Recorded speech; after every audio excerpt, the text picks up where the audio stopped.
안녕하세요. 저는 이번 도쿄올림픽에서 동메달을 딴 박상영이라고 합니다. 반갑습니다.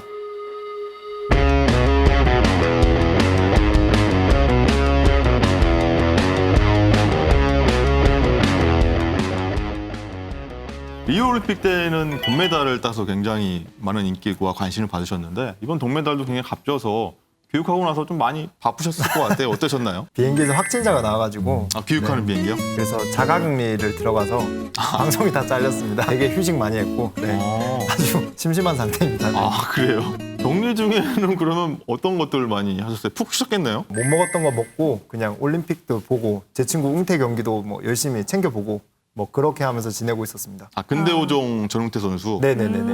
친구시잖아요. 대학교 때부터 동기고 같이 운동도 많이 하고 많이 친합니다. 친구 경기 보니까 어떠셨나요? 전웅태 선수 진짜 정말 혼신의 힘을 다해서 뛰었잖아요. 근데 그렇게 운동하는 모습을 펜싱 이외에 다른 모습들은 본 적이 없어서 그런 모습을 보니까 또 느낌이 또 좀 다르고 걔가 또 우는 모습 보니까 저도 많이 뭉클하고 그래서 사실 말은 못했지만 많이 울었습니다. 근데 또 귀국하자마자 국내 대회도 나가셨다고 들었어요. 이거는 어떤 대회였나요? 근데 국가대표 선발전이어서 저가 이제 좀 무릎 부상이 있습니다. 그래서 이제 그거를 감안하고도 선발전이니까 내년 아시안 게임을 위해 또 한번 또 출전을 해야겠구나 생각을 해서 나갔는데 무릎 통증이 좀 심해서 개인전은 16강에서 기권을 하고 단체전은 또 팀 경기니까 계속 이렇게 열심히 하다 결승에서 기권을 했습니다. 그러면은 국가대표 선발이 안 되는 건가요? 어떻게 되는 거예요? 4차까지 있는데 지금 이제 2차를 한 상황이고요. 그래서 3, 4차가 남아서 치료하고 3, 4차에 또 집중을 해야죠.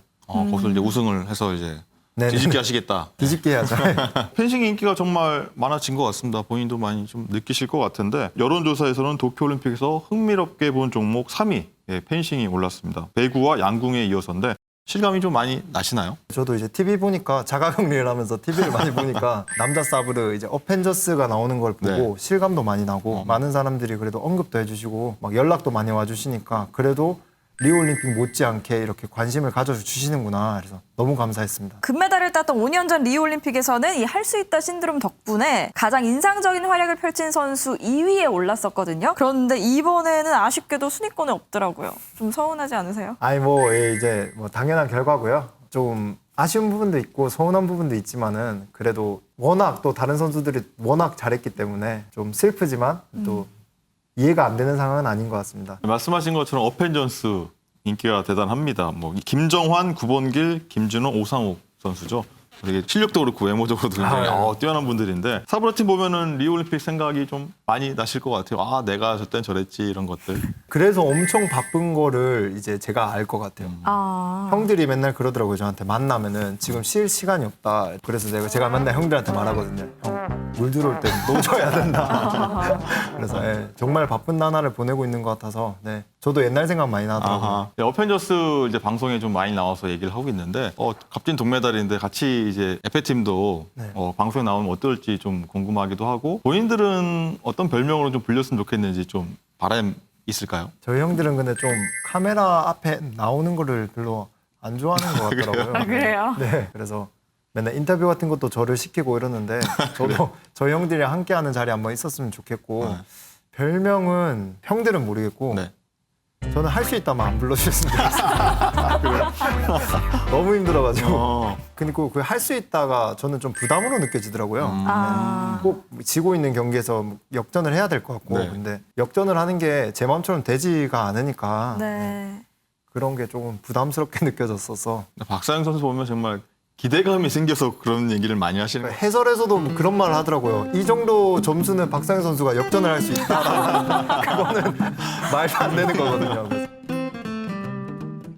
그래도 에페 단체전에서 정말 값진 동메달을 따냈습니다. 권영준, 송재호, 마세건 선수와 함께 따냈는데 아무래도 코로나 시국이라 쉽지는 않았겠지만 그래도 이제 귀국하고 나서 뒤풀이라던가 뭔가 정리하는 그런 자리를 가졌나요? 아니요, 아직 못했고요. 이제 왜냐하면은 지금 방역 수칙이나 이런 것 때문에 좀 코로나 상황이 좀 풀리면은 좀 뒤늦게라도 만나서 이렇게 회포 풀기로 했는데 아직은 못 풀었던 것 같아요. 저희가 자가격리도 하고 선발전도 뛰고 그래서 아직 못 만났습니다. 네, 매 경기 멋진 활약했던 모습이 기억이 나는데 박상영 선수가 팀에서 막내더라고요. 저는 몰랐는데 가장 막내던데 또 매 경기 마지막에 나왔고 역전하는 모습 굉장히 많이 보여줬는데 특히 중국과의 동메달 결정전에서는 중국을 45대 42로 이겼어요. 정말 간발의 차로 이겼는데 마지막 라운드 들어가기 전에 34대 33이었는데 본인이 좀 역전을 시켜줬는데 네. 어떤 각오로 그때 들어갔던 건가요? 뭐 무조건 이기지 않으면 안 되는 상황이었어요 그때는.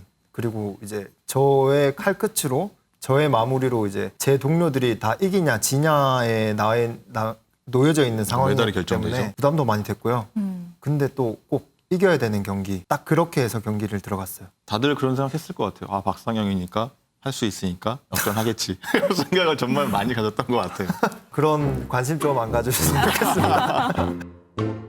스위스와의 8강전에서는 마지막 라운드에 들어갈 때 30대 34로 뒤졌어요. 역점을 오히려. 그래서 44대 39로 완벽하게 역전을 했는데 3분간 무려 14점을 올렸더라고요. 거의 일방적인 경기를 한 건데 유독 벼랑 끝에 몰렸을 때 힘을 내는 좀 이유가 있을까요? 저는 별로 없는 것 같은데 제가 이제 준비를 정말 열심히 합니다. 아침 7시에 일어나서 일정이 끝나면 저녁 11시 반 혹은 12시 정도 되는데 그런 것들이 위기의 상황에서 좀 빛을 발하지 않나 뭐 그런 생각을 많이 합니다.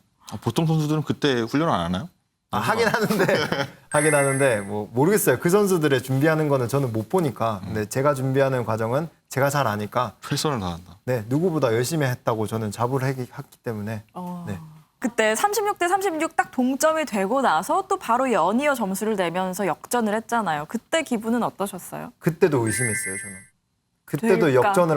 역전을 당할 수도 있다. 10초가 남은 상태에서도 역전을 당할 수 있다라고 생각했기 때문에 제가 진짜 이겼다고 생각을 했을 때는 4점을 이기고 있었는데 3초가 남았을 때 그때는 좀 안심이 되더라고요. 더 이상 물러설 수 없는 그런 순간이었잖아요. 그럴 때 피스트에 올라가면 어떤 생각이 드시는지도 좀 궁금합니다. 아, 초반부터 조금 더 몰아붙여서 점수 차이를 내놓을 걸 하고 약간 후회하는 마음이 드시나요? 그래서 네 그런 생각이 많이 강해가지고 3, 4회전에서도 조금 실수를 한 부분이 그 부분이에요. 제가 이제 그 마지막 번호 그 선수랑 좀 잘 뛰는 편이 아니어서 그 전에 이제 왕이라는 왼손잡이 그 선수한테 이제 많은 득점을 내야겠다 생각을 하고 경기를 들어갔는데 그렇게 욕심을 가지고 경기를 하다 보니까 좀 제가 오히려 실점을 많이 하는 그런 상황이 많이 벌어졌던 것 같아요. 개인전 얘기를 좀 해보면요. 개인전에서는 이제 리우올림픽에 이어서 디펜딩 챔피언으로서 2연패에 대한 기대감이 좀 있었는데 그런데 8강에서 세계 랭킹 1위를 만나는 바람에 이제 실크로시 선수에게 패해서 탈락을 했습니다.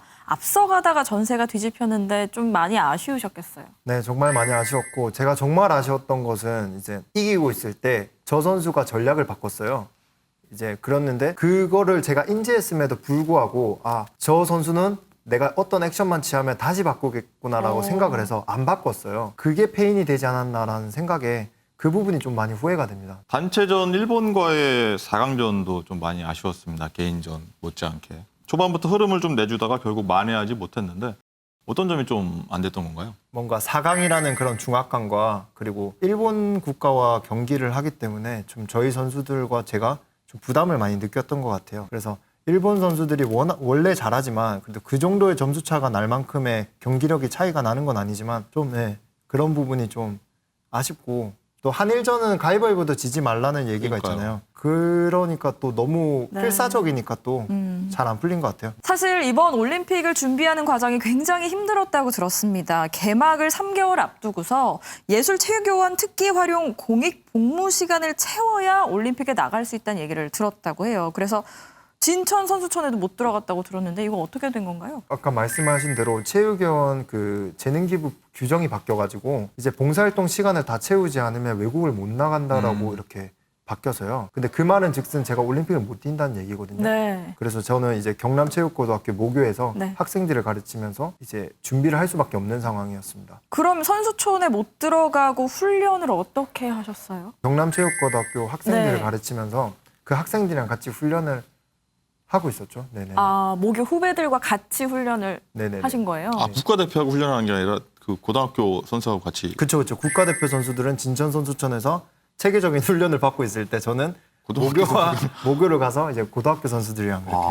이게 끝이 아니었죠. 경남 최고에서 확진자가 하필 나왔어요. 그래서 2주 자가 격리를 하고 선수들이 그리고 또 체육관도 좀 쓸 수 없게 됐습니다. 올림픽은 다가오고 좀 막막했을 것 같은데 이거는 어떻게 좀 극복을 하셨나요? 솔직히 극복할 거라고도 생각을 못했어요. 상황이 그러고 그 상황 자체가 저를 너는 메달 따지 마라고 말을 하는 것 같더라고요.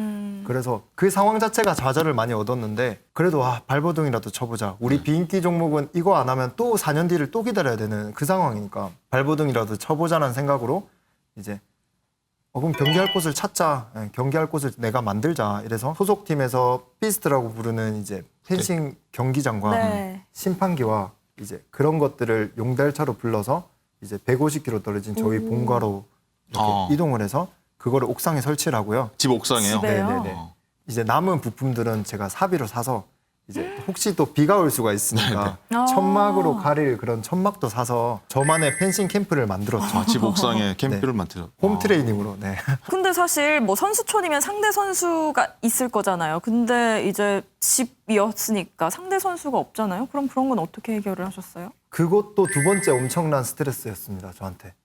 왜냐하면은 올림픽을 뛰는데 세계적인 선수와 경기를 하는데 그만한 그에 버금되는 선수와 같이 훈련을 해야 그게 어느 정도 도움이 되는데 주변에 아무리 봐도 현역 선수가 없더라고요. 그래서 그거는 포기하자. 그래서 제가 이제 올림픽 때 만날 수 있는 4가지 유형을 딱 골랐는데 4가지 유형밖에 없습니다. 오른손 힐트, 그 이제 권총형 손잡이, 네. 막대형 손잡이, 왼손 권총형 손잡이, 이제 막대형 손잡이 이렇게 네 스타일을 생각을 해서 고등학교 때 같이 운동을 했던 그 선후배들한테 연락을 돌렸습니다. 그 유형에 맞는 선수들. 네. 우와. 그래서 내 상황이 이런데 한번 도와줄 수 없냐.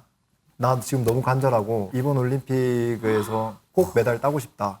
이렇게 진심을 전하니까 휴가를 내서 온 사람도 있고요. 알겠다. 그럼 우리 한번 추억 만들어보자 해서 와서 같이 운동을 많이 했습니다. 근데 그걸 또 이제 봐주고 감독을 해주고 뭔가 코칭을 해줄 사람도 필요하지 않나요? 그것도 이제 제 스스로 홈트의 매력은 선생님도 저기 때문에 제가 이제 스케줄을 다 짰죠. 새벽 이제 5시 반에 일어나서 6시부터 줄넘기 2단 뛰기 하고 체력 운동하고 명상을 하고 오전에는 또 선배 형 한 명이 와서 이제 그 레슨을 해주고 보강 운동하고 오후에는 또 이제 5명이 모여가지고 펜싱 경기를 하는 그런 스케줄을 제가 짜서 저만의 제가 하고 싶은 대로 다 경기를 했습니다.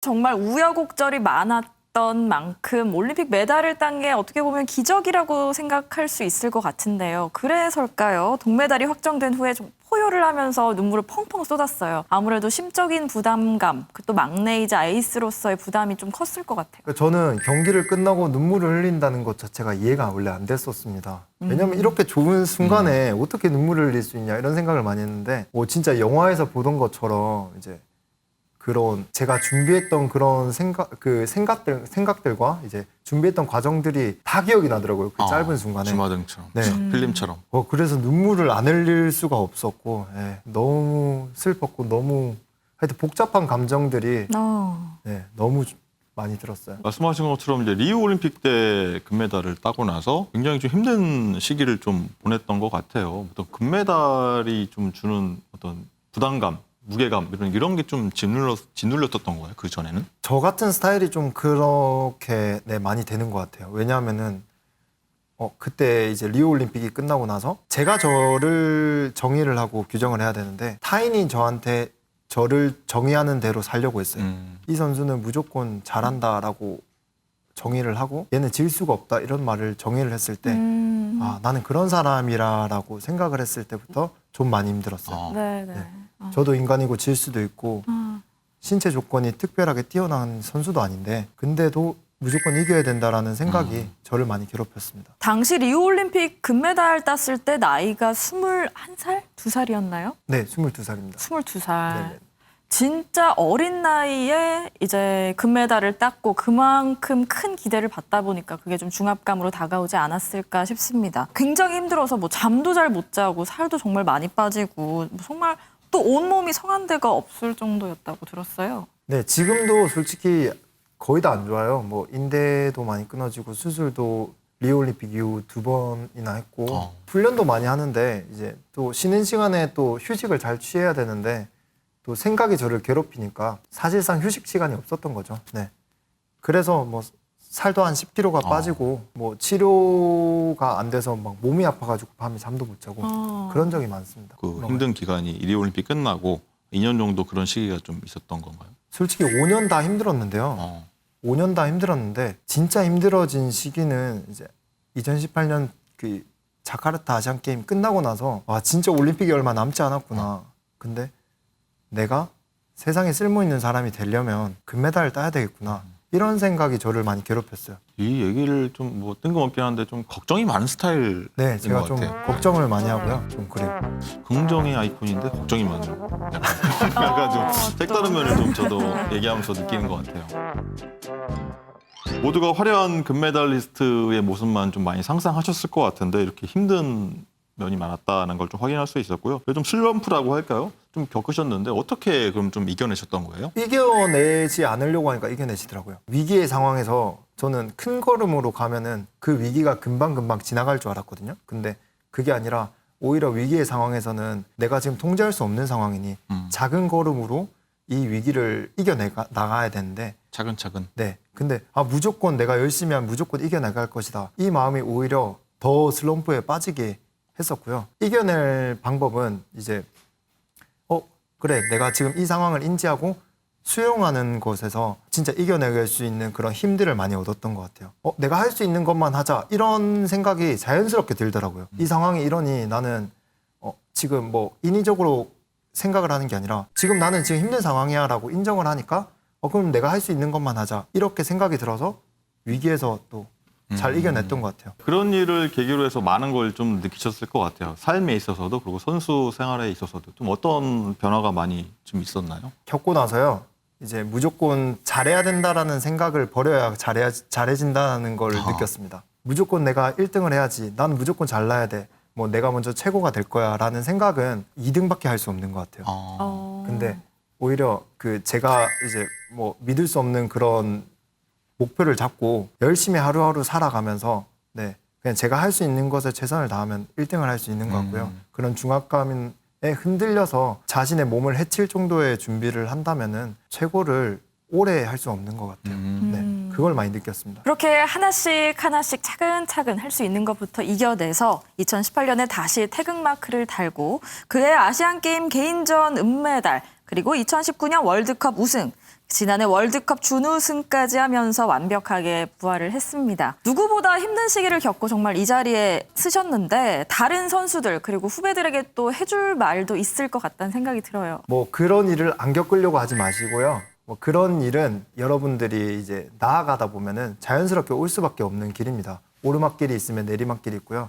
그런데 자신의 걸음으로 갔으면 좋겠습니다. 주변 사람들의 그런 말로 넌 지금 빨리 뛰어야 돼 혹은 천천히 뛰어야 돼라는 말 때문에 자기의 그런 페이스를 잃지 마시고 자신의 걸음으로 자기 생각대로 방향을 정했으면 좋겠고요. 그리고 위기의 상황에서 자신의 생각보다 정답에 가까운 건 없다고 생각합니다. 네, 한밤중에 톡 쏘는 스포츠쇼 스포츠야 도쿄올림픽 남자 펜싱 에페 단체전 동메달 딴 박상영 선수와 함께 얘기 나눠보고 있는데요. CI의 시그니처 코너로 넘어갑니다. 맞다 아니다. 사브르 단체에서 금메달을 따낸 구본길 선수가 어느 방송에서 이렇게 얘기를 하더라고요. 펜싱은 사브르가 최고다.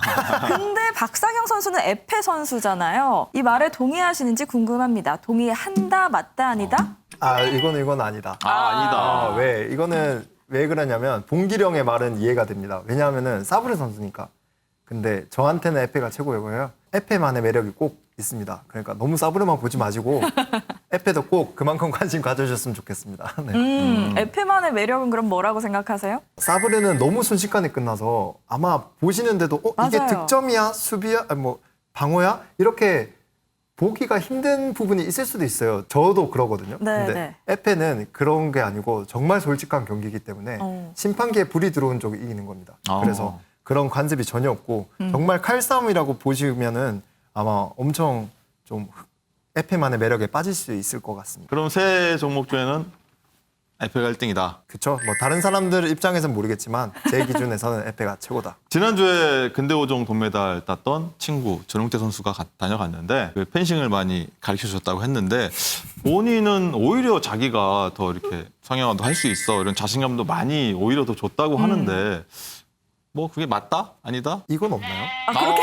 이렇게 많이 뭔가요? 하세요. 네. 중간은 뭔가요? 예. 중간? 예. 서로 기브앤테이크였다. 이제 웅태 같은 경우에는 펜싱에 대한 그런 흐름과 지식을 저한테 배웠다면 네. 저는 이제 제가 아까 말씀드린 대로 이제 걱정이 많은 스타일이잖아요. 네. 그러니까 웅태가 많이 어르고 달래주면서 이제 같이 도쿄올림픽을 나갔기 때문에 네, 이거였다.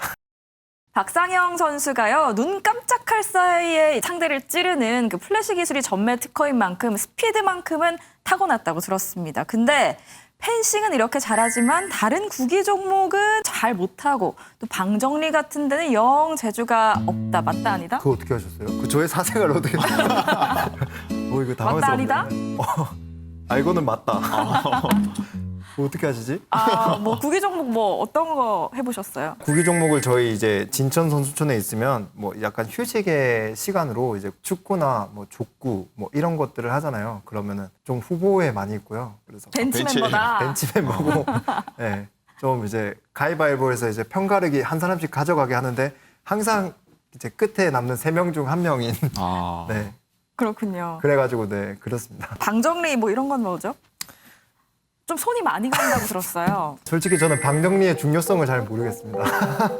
아, 그래요? 네, 그냥 휴식 시간에는 그냥 누워서 편하게 쉬고 싶고 청소도 하기 싫고 뭐 좀 그런데 항상 사람들이 오면은 와 이게 방이야? 이런 생각을 많이 그 정도예요? 저 나름대로 그 기준과 정리와 그런 질서들이 있는데 어. 그런 거를 이제 청소해 줄 때마다 조금 좀 불편하죠. 아니 그러면 도쿄올림픽 때 거기 숙소가 2인 1실 아니었나요? 룸메이트랑 같이 지내면서 좀 룸메이트한테 이런 얘기 듣진 않았어요? 룸메이트가 있으면 저도 이제 안 어질죠. 저가 청소를 해야죠. 왜냐면은 그 선수한테 또 올림픽을 준비하면서 그게 스트레스가 될 수 있잖아요. 그러면은 제가 평생의 그런 충격을 줄 수 있으니 저는 룸메이트가 있으면은 그렇게 전혀 안 합니다. 네, 박상영 선수의 울고 웃는 스토리 들어보고 있습니다. 힘든 시기를 정말 잘 이겨내 주셔서 대한민국 국민으로서 또 팬으로서 참 감사하고 다행이다 이런 마음이 드는데요. 스스로에게도 나 정말 고생했다 이렇게 한마디 해줄 수 있을 것 같아요. 이번 올림픽이 끝났는데 이번 올림픽에서 누가 뭐래도 네가 최고였으니까 너무 기죽지 말고 네가 지금 하던 대로 네 생각대로 살았으면 좋겠어. 화이팅!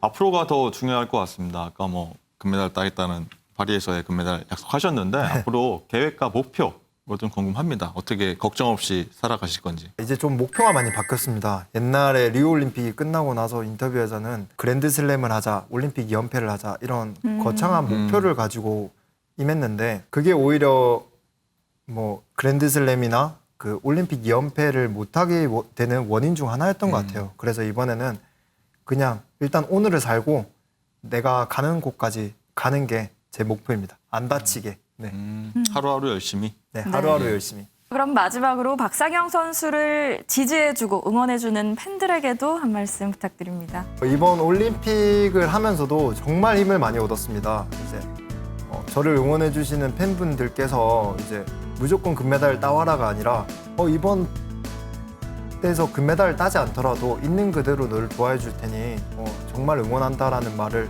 듣고 정말 힘이 많이 됐습니다. 그러니까 좀 욕심을 더 내자면 파리올림픽 때까지 그렇게 좀 응원 좀 많이 해주셨으면 좋겠고 꼭 그 믿음에 보답하도록 하겠습니다. 열심히 하겠습니다.